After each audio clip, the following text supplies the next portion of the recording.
الصلاة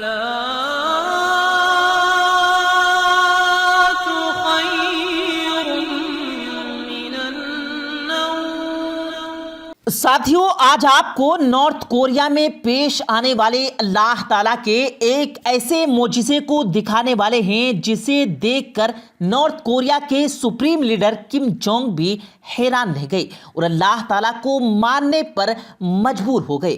آج کی یہ ویڈیو پیارے دوستو آپ تمام لوگوں کے لیے بہت خاص ہے، اس لیے ہمارے ساتھ آخر تک جڑے رہیے گا۔ اور آگے بڑھنے سے پہلے آپ سے گزارش ہے کہ اگر آپ نے ہمارا چینل ابھی تک سبسکرائب نہیں کیا تو ابھی ہمارا چینل سبسکرائب کر لیں اور ساتھ موجود بیل آئیکن کے بٹن کو ضرور پریس کر دیں تاکہ مزید دلچسپ ویڈیوز کا نوٹیفیکیشن آپ کو وقت پر پہنچتا رہے۔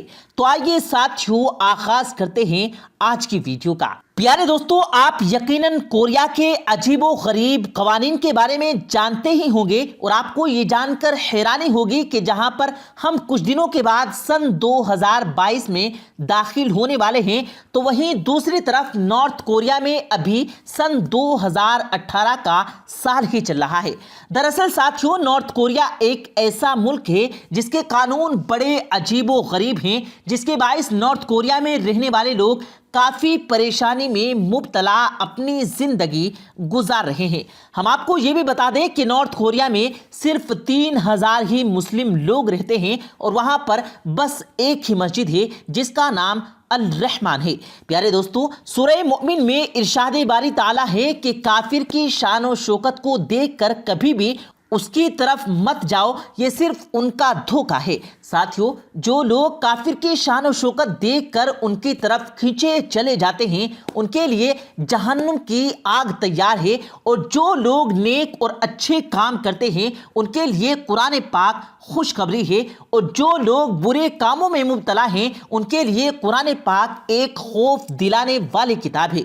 دوستو، نارتھ کوریا میں ایک پرایو نام کی عورت رہتی تھی جو ہر وقت سوشل میڈیا پر مصروف رہا کرتی تھی۔ وہ دیکھتی تھی کہ سوشل میڈیا پر کس طرح اسلام کے بارے میں خبریں آتی ہیں، جس کی وجہ سے اس کے دل میں بھی اسلام کو جاننے کی خواہش بیدار ہو گئی۔ اب وہ سوشل میڈیا کے ذریعے ہی اسلام کے بارے میں جانکاری حاصل کرنے لگی اور اسلام کو سمجھنے کی کوشش کرنے لگی۔ پھر اس نے ترجمے کے ساتھ قرآن پاک کو پڑھا اور سمجھا۔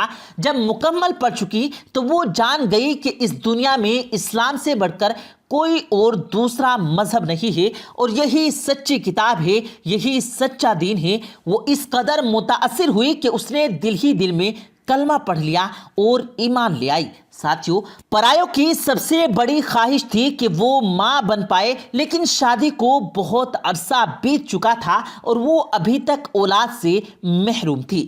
ماں بننے کی خواہش روز بروز بڑھتی ہی چلی جا رہی تھی۔ پرایو اور اس کے شوہر نے اس کے لیے ڈاکٹر سے اپنا معائنہ اور علاج بھی کروایا، لیکن بہت علاج معالجے کے بعد بھی مایوس رہی اور کسی صورت اولاد نہیں ہو پائی۔ بالآخر پرایو اور اس کے شوہر کو یقین ہو چکا تھا کہ پرایوں میں مسئلہ ہے اور یہ بانجھ ہے اور ان کو کبھی بھی اولاد کی خوشی نہیں مل سکتی۔ اسی کی وجہ سے پرایو بہت پریشان اور دکھ میں مبتلا رہنے لگی تھی۔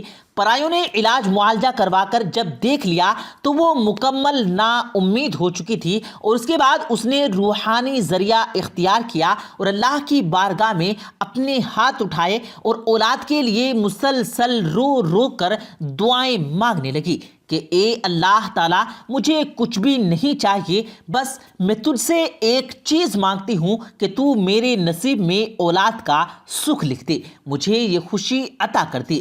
جب سے وہ دل ہی دل میں مسلمان ہوئی تھی وہ ہر روز اللہ تعالیٰ سے یہی دعا کرنے لگی تھی کہ اللہ تعالیٰ نے اس کی دعا قبول فرما لی۔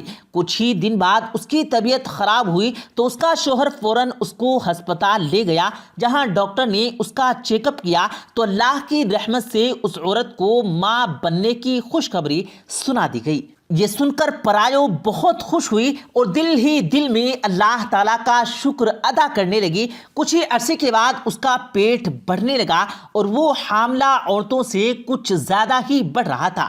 ڈاکٹر نے جب معائنہ کیا اور بتایا کہ اس کے جسم میں HSD کی مقدار بہت زیادہ ہے، جس کا مطلب ہے کہ اس کے بدن میں ایک سے زیادہ بچے پل رہے ہیں۔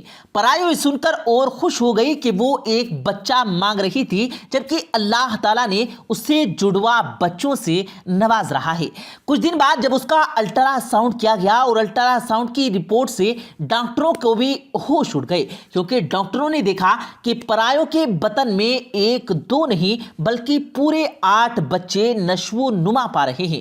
جب یہ خبر پرایو نے سنی تو اس کے لیے یقین کرنا مشکل تھا اور وہ پریشان بھی ہو گئی، کیونکہ ڈاکٹر نے یہ بتا دیا کہ ان بچوں میں سے وہ کچھ ہی کو بچا پائیں گے، کیونکہ ایک ساتھ 8 بچوں کا جنم بہت سی دوسری پریشانیوں اور خطروں کا باعث بن سکتا ہے اور اس میں پرایو کی جان بھی جا سکتی ہے۔ اس لیے ان 8 بچوں کی تعداد کو کم کرنا پڑے گا۔ یہ سن کر پرایو کو کچھ سمجھ نہیں آ رہا تھا کہ وہ اس صورتحال میں کیا کرے، اور یہ مشکل فیصلہ بھی تھا کہ کیا وہ بچوں کی تعداد کو کم کرے یا پھر اپنی جان کا رسک لے کر ایک ساتھ 8 بچوں کو پیدا کرے۔ ڈاکٹر کی یہ بات سن کر پرایو کے شوہر نے کہا کہ وہ بچوں کی تعداد کو کم کرنے پر متفق ہیں تاکہ پرایو محفوظ رکھ سکے، لیکن آخر میں کافی بحث کے بعد پرایو نے یہ فیصلہ کیا کہ اسے اپنے رب کی ذات پر مکمل یقین ہے، اس لیے وہ 8 بچوں کو ہی پیدا کرے گی اور باقی جو اس کے اللہ کو منظور، اس نے اللہ پر چھوڑ دیا کہ زندگی اور موت اسی کے ہاتھ میں ہے۔ یعنی پرایو نے اپنی اور بچوں کی زندگی کو اللہ کے حوالے کر دیا۔ 8 ماہ بعد ہی آپریشن کی تیاری کی گئی۔ آپریشن کے وقت وہاں پر 8 نرسیں موجود تھی تاکہ 8 بچوں کو فوراً سنبھالا جا سکے۔ دوسری طرف پرایو آپریشن سے پہلے بہت پریشان تھی اور بے چین تھی۔ وہ مسلسل اللہ تعالیٰ سے دل میں دعائیں مانگ رہی تھی کہ یا اللہ مجھے اور ان بچوں کو صحیح سلامت رکھنا، میرے ان بچوں کو اس دنیا میں صحیح سلامت پیدا کرنا۔ میں سب کو تیرے حوالے کرتی ہوں اور خود کو بھی تیرے حوالے کرتی ہوں کہ تو ہی بہترین فیصلہ کرنے والا ہے اور تو ہی زندگی اور موت پر قادر ہے۔ خیر ساتھیوں، پرایو کا آپریٹ ہوا، اللہ کی قدرت سے 8 بچے صحیح سلامت پیدا ہو گئے، اور حیرت کی بات یہ تھی کہ سب کے سب لڑکے تھے۔ ایک ان میں سے سب سے چھوٹا بچہ کمزور تھا۔ ڈاکٹر نے کہا کہ یہ بچہ ان سب بچوں کا چھوٹا بھائی ہے، کیونکہ یہ سب سے آخر میں نکالا گیا اور یہ سب سے نیچے تھا، اور خوراک کم ملنے کی باعث یہ اتنا کمزور ہے، لہٰذا اس بچے کو 1 ماہ تک اسپتال میں نرسری میں رکھا جائے گا تاکہ یہ بھی صحت یاب ہو جائے۔ اور ہوا بھی کچھ یوں، پرایو کو 1 مہینے بعد وہ بچہ سونپا گیا۔ اس مشکل وقت میں پرایو کا ساتھ اس کے شوہر اور ماں نے دیا۔ پرایو کا ویسے بھی اپنی ماں اور شوہر کے سوا اور کوئی نہیں تھا۔ پرایو کے پڑوسیوں نے اس کی مدد کی اور پیسے بھی فراہم کیے تاکہ وہ آپریٹ کروا سکے، اور یہی نارتھ کوریا کے سپریم لیڈر کم جونگ تک جب یہ خبر پہنچی تو وہ بھی پرایو کو ملنے ہسپتال آئے اور پرایو کی مدد کرنے کا فیصلہ سنا دیا۔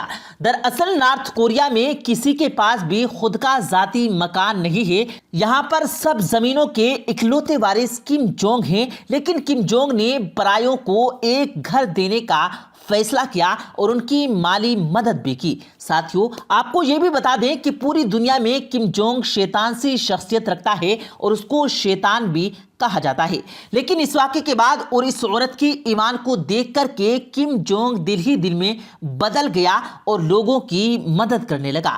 کم جونگ نے نارتھ کوریا میں ایک اور مسجد بنانے کا بھی فیصلہ کیا ہے۔ اب نارتھ کوریا میں لوگ جس جگہ بھی چاہیں وہیں کھڑے کھڑے نماز ادا کر سکتے ہیں، ان پر پابندی بھی اٹھا لی گئی ہے۔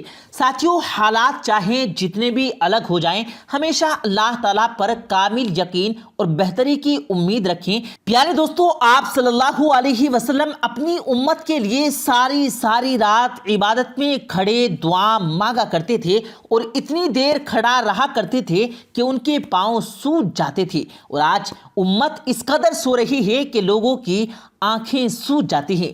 انسان وہی کرتا ہے جو اس کا دل چاہتا ہے، مگر یاد رکھیں کہ ہوتا وہی ہے جو اللہ چاہتا ہے۔ تو اے بندے، تو وہی کر جو اللہ چاہتا ہے، اور اس کی رضا میں جب ڈھلے گا تو وہ بخش دے گا وہ بھی جو تو نے چاہا ہوگا۔ پیارے دوستو، امید کرتے ہیں آپ کو آج کی ہماری یہ ویڈیو ضرور پسند آئی ہوگی۔ اگر آپ کو یہ ویڈیو پسند آیا ہو تو اس ویڈیو کو دل سے لائک کریں اور زیادہ سے زیادہ لوگوں تک اس ویڈیو کو ثواب کی نیت سے شیئر کریں اور اس ویڈیو کے بارے میں آپ کی کیا رائے ہے کمنٹ سیکشن میں اپنی رائے کا اظہار ضرور دیں، اور مزید اسی طرح کی روز کی ویڈیو پانے کے لیے ہمارے چینل کو ضرور سبسکرائب کریں۔ ملتے ہیں پھر ایک نئی ویڈیو کے ساتھ، تب تک کے لیے اللہ حافظ۔